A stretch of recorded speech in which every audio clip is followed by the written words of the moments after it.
सादा मसुना कुस्ती नन्नी सुना कै बेवफाओ न्याम का सरिल्लासनी दुन्नने निनासनी हो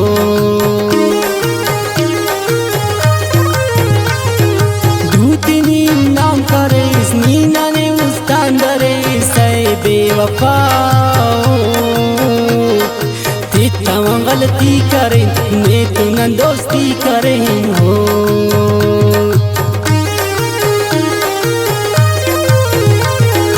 मस्त पे नसे ननी जिंदे उषा सने ननी है बेवफाओ तितम जूझता मरो दुन्नी बेवफा मरो सो दमलंगी कचकोल पगाड़ा कर मा यार वक्त मास्ती कर दी दिदनु न टोलो मा वक्त मास्ती कर दी दिदनु न टोलो मा दमलंगी कचकोल पगाड़ा कर मा यार वक्त मास्ती कर दी दिदनु न टोलो मा वक्त मास्ती कर दी दिदनु न टोलो मा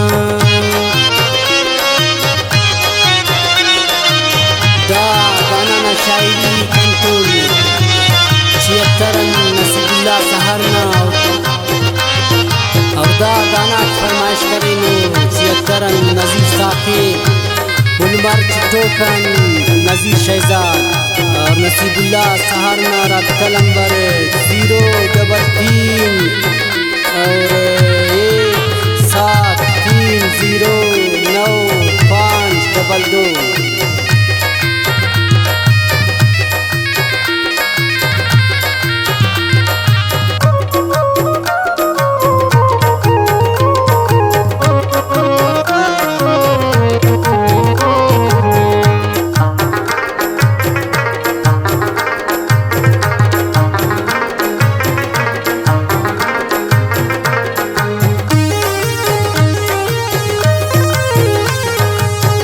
सुन मखानन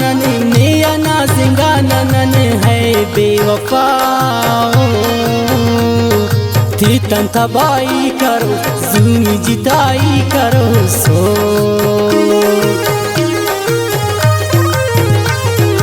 उस्ताद है नंतिनी मेर करे सकंतिनी है बेवफाओ मेरू मेरठ बस सा तोहफा कंकिने सुसा हो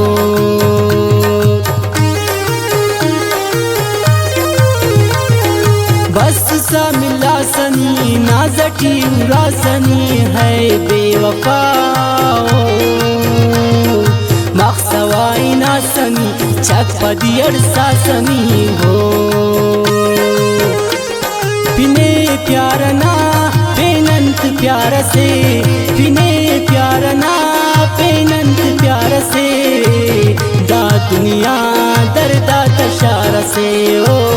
दा दुनिया दर्दा तशार से पिने प्यार ना बेनंत प्यार से दा दुनिया दर्दा तशार से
अर्जटो का घुंघटी है बेवफाओ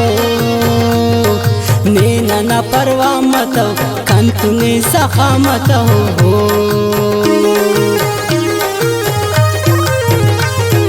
नेकी नंबर करता ने रात खाने बेवफाओ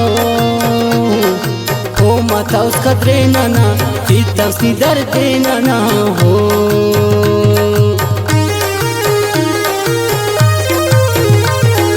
नाना सिबुल्ला सुब में आई शैदा मसूठ बेवफाओ नंतुनी सितम करे दो कौमी चम करे सो श्रेष्ठर की ऊंची शुंबियार तात जड़े दम श्रेष्ठर की ऊंची शुंबियार तात जड़े दम सासल जय यार वाजा पता न पैदम सासल जय यार वाजा पता न पैदम श्रेष्ठर की ऊंची शुंबियार तात जड़े दम सासल जय यार वाजा पता